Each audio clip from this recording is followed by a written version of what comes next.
Assalamualaikum warahmatullahi wabarakatuh. Perkenalkan, nama saya Niken Nurpuryanana dari kelas 11 Farmasi. Di sini saya akan menjelaskan materi tentang hemostatik. Hemostatik adalah zat atau obat yang digunakan untuk menghentikan perdarahan dan diperlukan untuk mengatasi pendarahan. Hemostatik sendiri digunakan untuk mengobati pendarahan yang disebabkan oleh kekurangan salah satu faktor pembentukan darah, di mana proses pembentukan darah membutuhkan sekitar 13 faktor, dan dapat pula akibat kekurangan banyak faktor yang mungkin sulit untuk didiagnosa dan diobati. Hemostatik dapat dibagi menjadi dua kelompok, yaitu hemostatik lokal dan hemostatik sistemik. A. Hemostatik lokal. Hemostatik lokal dibagi menjadi 4 kelompok berdasarkan mekanisme hemostatiknya.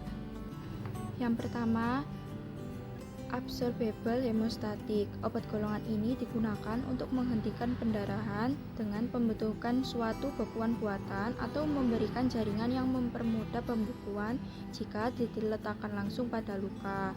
Contoh obatnya adalah spons gelatin dan selulosa oksida atau oksisel. Yang kedua, astringen. Zat ini bekerja dengan mengendapkan protein darah sehingga perdarahan dapat dihentikan serta menciutkan pembuluh darah. Contohnya periklorida, argentonitrat, dan asam tanat. Ketiga, koagulan. Kerja hemostatisnya ada dua cara, yaitu dengan mempercepat perubahan protrombin menjadi trombin dan secara langsung menggumpalkan fibrinogen. Keempat, vasokonstriktor digunakan untuk menghentikan perdarahan kapiler. Dengan cara pakainya adalah mengoleskan kapas yang telah dibasahi dengan obat ini pada permukaan luka. Contohnya epinefrin, norepinefrin, dan vasoprin. B. Hemostatik sistemik dapat diberikan dengan transfusi darah. Seringkali perdarahan dapat dihentikan segera karena penderita mendapatkan semua faktor pembekuan darah yang terdapat dalam darah transfusi. Keuntungan lainnya adalah dapat memperbaiki volume sirkulasi. Perdarahan yang disebabkan oleh kekurangan faktor pembentukan darah dapat diatasi dengan memberikan beberapa faktor pembekuan darah. Adapun beberapa contoh faktor pembentukan darah. Yang pertama, faktor antihemofilik faktor 7 digunakan untuk mencegah atau mengatasi perdarahan pada penderita hemofilia A dan penderita yang darahnya mengandung inhibitor faktor 8. Yang kedua, kompleks faktor 9. Setian ini mengandung faktor 2, 7, 9, dan 10, serta sejumlah kecil protein plasma lain. Digunakan untuk pengobatan hemofilia B atau jika diperlukan faktor-faktor yang terdapat dalam sediaan tersebut. Sediaan ini sebaiknya tidak diberikan pada penderita non-hemofilia.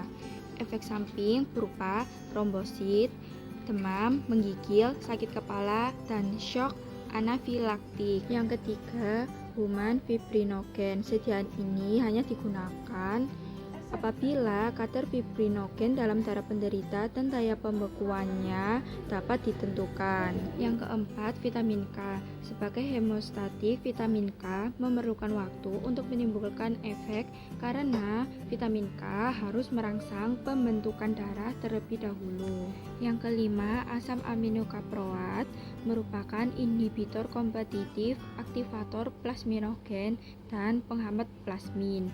Oleh sebab itu, asam aminokaproat dapat membantu mengatasi perdarahan berat akibat fibrinolisis yang berlebihan. Yang keenam, asam tranexamat. Indikasi dan mekanisme kerja sama dengan asam aminokaproat, tetapi 10 kali lebih kuat dan efek samping lebih sedikit. Yang ketujuh, karbazokrom. Karbazokrom dapat memperbaiki permeabilitas kapiler serta mencegah dan mengobati perdarahan kapiler. Adapun beberapa spesialit hemostatik.